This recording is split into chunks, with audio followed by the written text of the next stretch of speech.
Today I'm going to try something absolutely new. I have not tried this before. I've got this plastic jar. It had peanuts in it actually. And what I'm going to do is upcycle it. The first thing I need to do is give it a really good clean using some 99% alcohol to make sure that there's nothing on there that's going to cause any problems.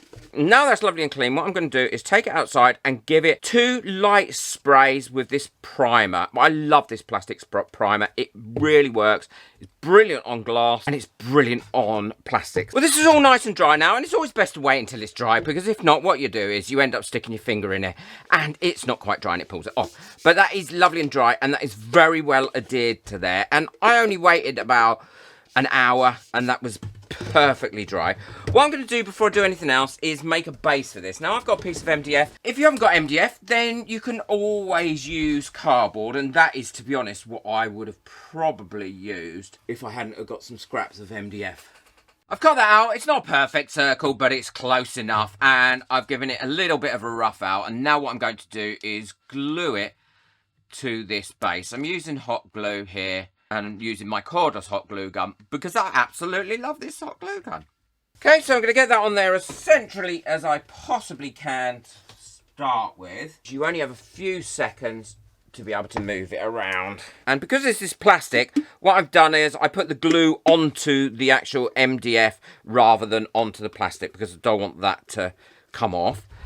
And now what I'm going to do is glue on this wonderful thick twine, and it's easy to get hold of.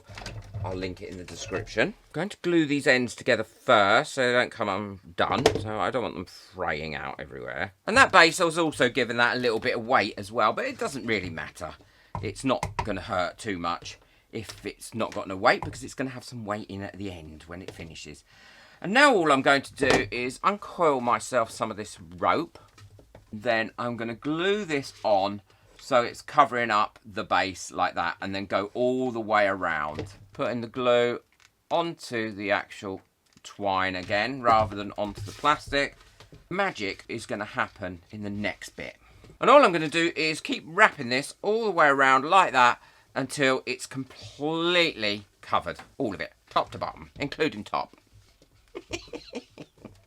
Well, that's all covered now, and I think that's come out really nicely. I mean, you could leave it like that and just use it as a receptacle to put things in on your desk, but I want to take it to another stage.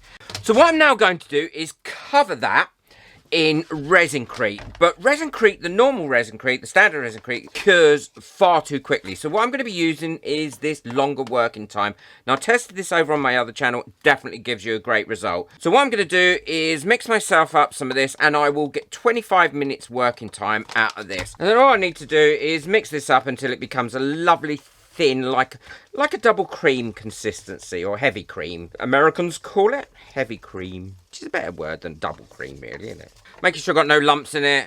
And I'm going to work inside this bowl because I know how messy I am. Dipping my brush in there like that, and then pushing it using this brush into this twine or rope, or whatever you want to call it. Making sure that I get in as much as I can, and because this is lovely and thin, this stuff, before it cures, that's one of the reasons I love it so much as well, because you always get such great castings from it. It will get into that rope nicely.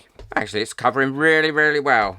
Right, and now we've got that nicely in there, I can go in, and anywhere that I've missed, like there, I can then brush it in. So I'm going to give this a full coat. I'll only give it one coat to start with, and then we can have a look at it once that's cured. It's been on there now for about 25 minutes, and I've only given it one coat. What I am going to do now is just go round, and if there's any like little drips, I'm going to knock them off because it's still a little bit soft. And then I'm going to leave this really to harden up now for about 2 or 3 hours before I do anything else to it. But it's definitely setting up. It will go lovely and hard. I'm now going to go and put it in a really warm place. This has worked better than I expected.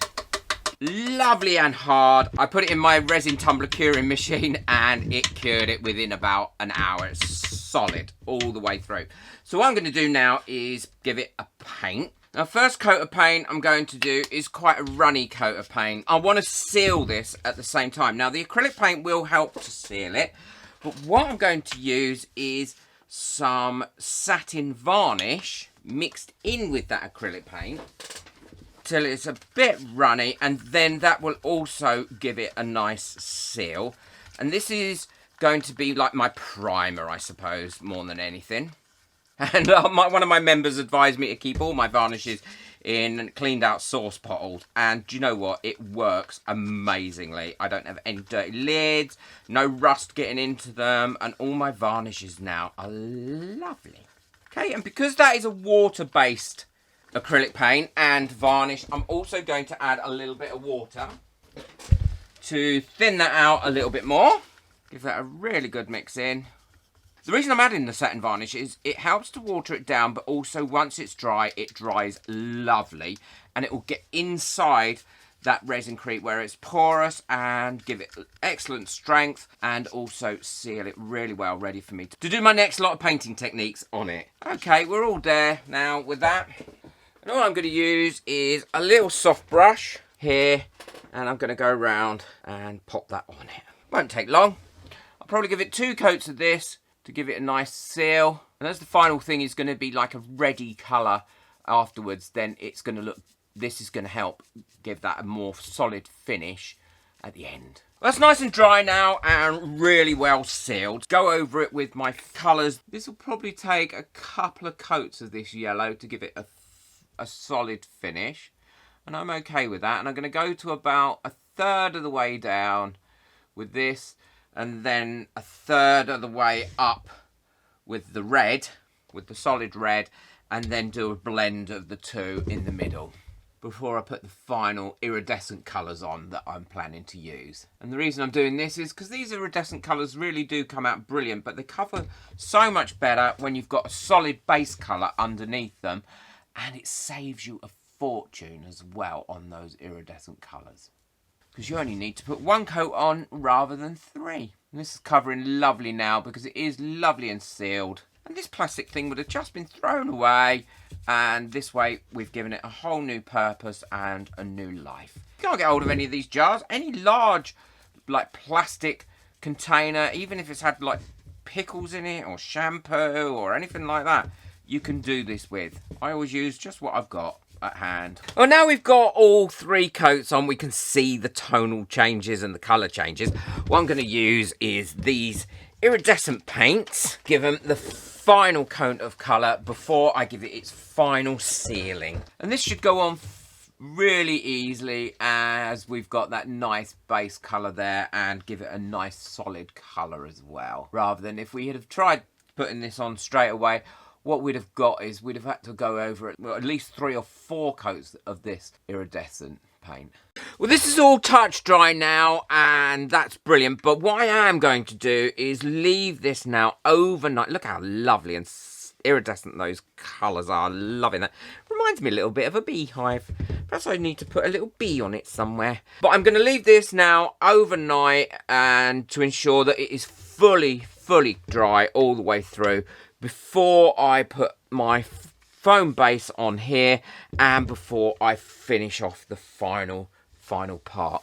I'm definitely think I'm going to put a bee on it. Now I've got to go and find myself a bee. Well, finished doing me bumblebees, and they were quite good fun. I made 10 of them in the end and just painted them. Didn't take me too long either. Look at them. There's old girl. And now I'm just going to put them on here randomly. I'm going to use some hot glue because I think that's the best way to do it. And I made these casting them with a mixture of resin and resin-crete, and it worked really well, as you've probably seen in my other video on my other channel. All I'm going to do is go around and stick them on there randomly, and then I'll show you what it looks like at the end. There we go, it's all finished now. All the bees are on there. I've put some paper flowers in that I've made, and if you want to know how I make those, check out the video. I'll link it at the end of this one. I think that has come out really well, and the bees look superb on there. They really do finish it off. Now, you don't have to have artificial flowers in this, because it's a plastic pot that I've done it over. Also, because I've sealed it all really well with a yacht varnish, you could put water in there and have real flowers in there. Or you could have it in a kid's room and store things out. Possibly make a lid as well for it, like a honey pot lid. Look how hard that has gone. Brilliant. Love it. And it's saved all that pot and that going in the bin. Boot that like button, hit that subscribe button, and make sure you check out the video as well. And leave me a comment. I'd love to hear your comments. Take care. Enjoy your crafting.